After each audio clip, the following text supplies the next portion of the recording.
уважаемый режиссер.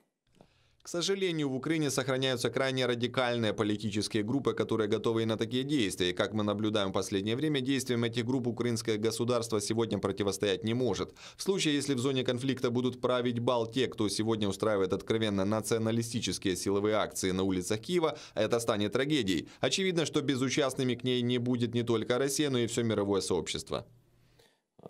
Видишь, как заговорил Аркадий. Понятно, что это все набор из их же пропаганды, что тут нет никаких акций, что тут Баста выступает, ему никто не мешает концерты давать. И вообще, так сказать, ну, это сюр какой-то, да? Но пропагандистский сюр.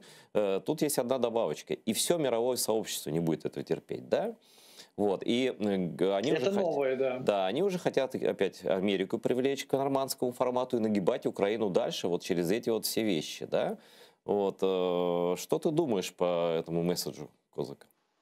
Ну, по этому месседжу, я думаю, то, о чем мы с тобой спорили год назад, моя мысль так и не изменилась, что если Америка станет левой социалистической, тогда кирдык будет не только Америке и всему миру. Мы тогда просто потеряем шерифа и некому будет грозить пальчиком.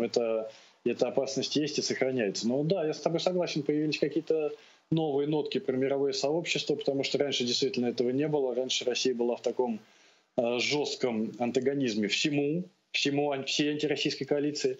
Но теперь антироссийской коалиции нет. 2 года ее уже как не существует, она профукана, все, до свидания. Да? То, о чем мы с тобой говорили абзац назад. Ну и что ждать? Что хотеть?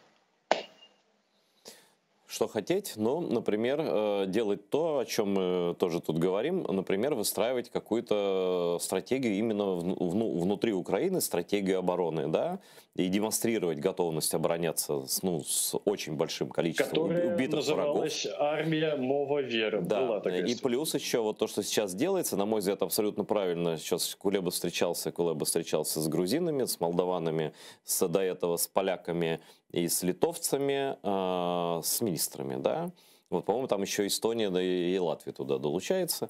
Я бы еще там добавил Румынию, может, это и делается, я не знаю, да. Ну, то есть создать внутри такой конгломерат наций, стран, их частично кандидатов членов НАТО потенциальных, хотя мы не официальный кандидат, да, вот, значит, частично уже всходящих в НАТО, но тех стран, которые имеют исторический опыт таких сговоров, да, когда русские с немцами, грубо говоря, договариваются, у поляков хороша историческая память на эту тему, я думаю, работает, потому что несколько раз туда ходили, да, вот, через Польшу, вот, и другие страны, чтобы вот этой коалиции как-то бодрить вот эту старушечку Европу, которая мечтает сосать путинский газ и вообще ни о чем больше не думать.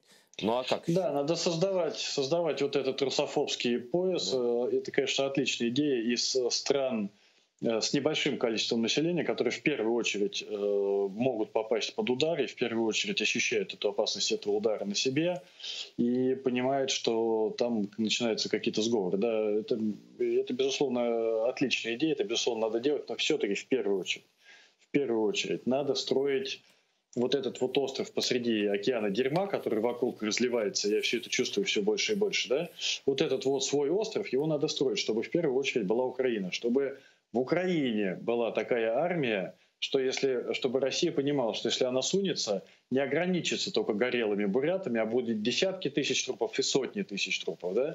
И чтобы завоевать там новое село в Украине с населением в 100 человек, ей придется положить там 3 дивизии. Да? Что ответ будет моментальным, что Украина будет катера, и будет авиация, и будут ракеты.